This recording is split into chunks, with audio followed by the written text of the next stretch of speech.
Right, in this lesson, we will be exploring in algebraic expressions the idea of what terms are and more specifically what like terms are. So the first thing I'll start off is what is a term?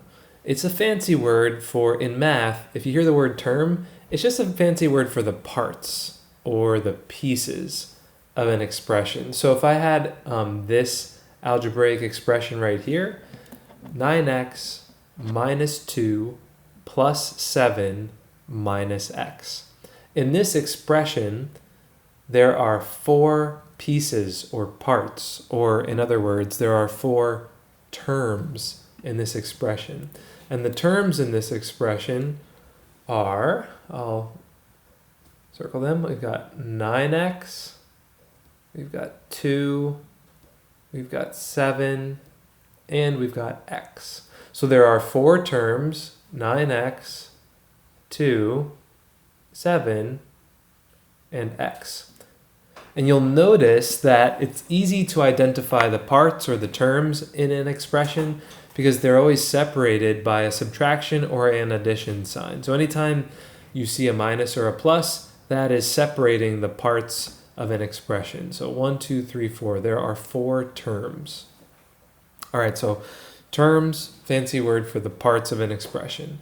Now, like terms, I like to think of this as all of us in the world, we have a first name and a last name. And typically, if you're in the same family as someone else, not always, but most of the time, you share the same last name as that person. So if my name is Bob Jones, and I have a son named David Jones and a daughter named Elise Jones. We all share the same last name of Jones. That's how you would identify us, by our last name. Terms in an expression, I like to think of them as having last names as well. So in this expression here, this term, 9x, has a last name of x. And this term over here also has the last name of x. So they are like terms. They're in the same family. So what are the like terms in this expression? Well, one pair is 9x and x. Those two terms are in the same family. And just by the way, anytime you have a variable by itself like x, you can put a 1 in front of it if you want it to have a first name. There's technically a 1 there. Just in math, we don't always show when there's a 1. It just feels redundant because most people know that when there's a variable by itself, it has a 1 in front of it. So 9x and 1x, those are like terms. They're in the same family. And in this particular problem, there's another pair of family members. The 2 and the 7, those are whole numbers with no variable attached to them. They're just numbers by themselves. A fancy word for that in math is called a constant. Anytime you have constants in an expression, guys with no last names, those are also considered like terms. So 2 and 7, those are also like terms. So in this expression, there are four terms, 9x, 2, 7, and x. And there are two sets of like terms. 9x and 1x are like terms. 2 and 7 are like terms. Let's look at another one just to really drive this point home.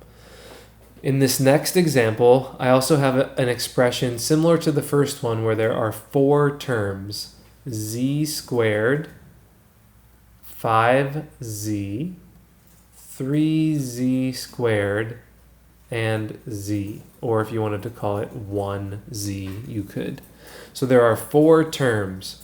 Second question is, are there any like terms? And the answer is, yeah, definitely. There are some terms that have the same last name. 1z squared and 3z squared. They have the exact same variable and the exact same exponent on that variable. Their last names match perfectly. Those are like terms. The other pair of like terms here would be 5z and 1z because they both have z as their last name. Sometimes you'll have an expression, so let's say this also had plus 4g. Well, that would have no like terms with it. Technically, it's a term, but it doesn't have any pair of like terms, which can happen. Anyways, so what are we asking you to do with this? One thing is, if I give you an expression, can you identify any terms and any like terms in the expression, which is what I just did in those previous examples. So in this one, give it a try. What are the terms?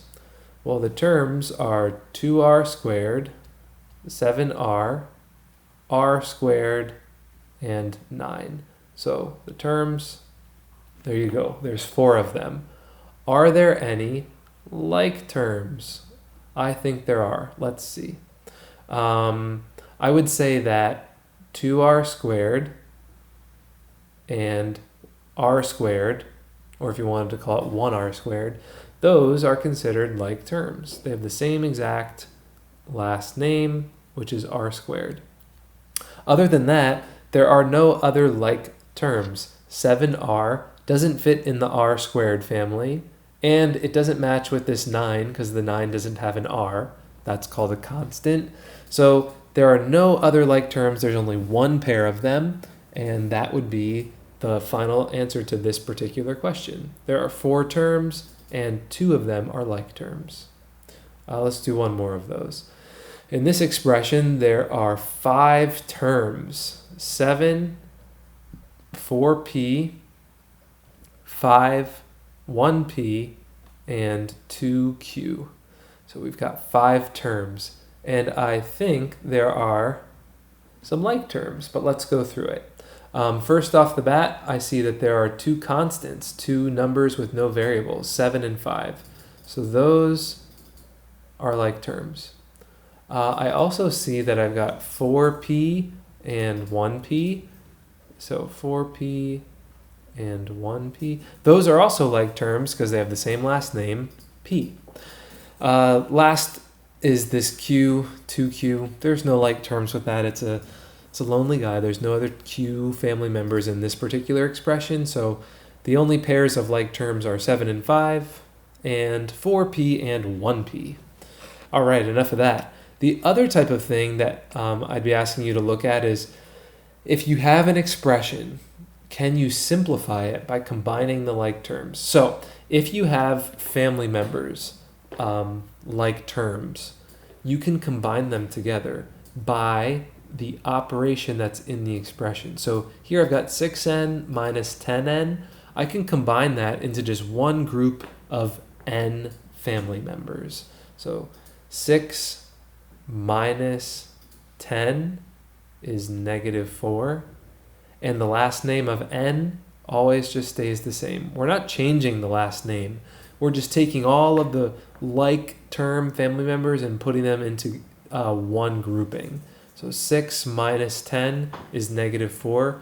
You can simplify this expression down to one singular term, and that would be negative 4n. Let's look at another example. First step I would say is, first, what are the like terms? In this one, negative 3y and 5y. That's one set. And another set would be 4z and 9z. So when you combine like terms, you always read the expression from left to right. Negative 3 minus 5. That's how I'm going to combine the y like terms. Negative 3 minus 5. I'm going to write that over here. Negative 3 minus 5, which is the same as negative 3 plus negative 5, which is negative 8. So I've got negative 8y. And now let's combine our other 2 like terms. 4z plus 9z is 13z. 4 plus 9, 13z. So the z's combine to form 13z. The y's combine to form negative 8y.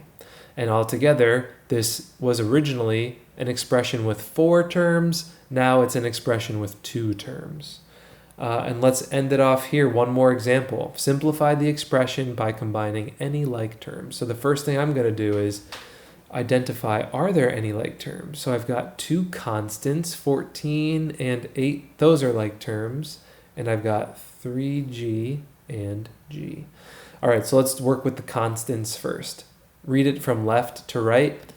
14. And then right in front of this 8 is a plus. So that's the sign that's attached to it. So I'm going to underline all of this. 14 plus 8 is 22. All right, in my other term, I'm going to use the sign in front of the term. So minus 3, negative 3, plus, here's a plus, 1g plus 1. So these terms that are circled in blue are going to be combined by doing minus 3, aka negative 3, plus 1g, negative 3 plus 1, which is negative 2. So minus 2g. And there you go. We've combined our like terms. We have formed an expression that now has 2 terms instead of the original 4. And that's it. That's combining like terms, and also just a general overview of what terms in an expression are. If you've got questions, feel free to reach out. Otherwise, good luck practicing. Show work where possible. It's good to color code, or even if you don't have colors, you could use different shapes to circle or box off or triangle off your like terms and keep you a little more organized. Anyways, good luck. See ya.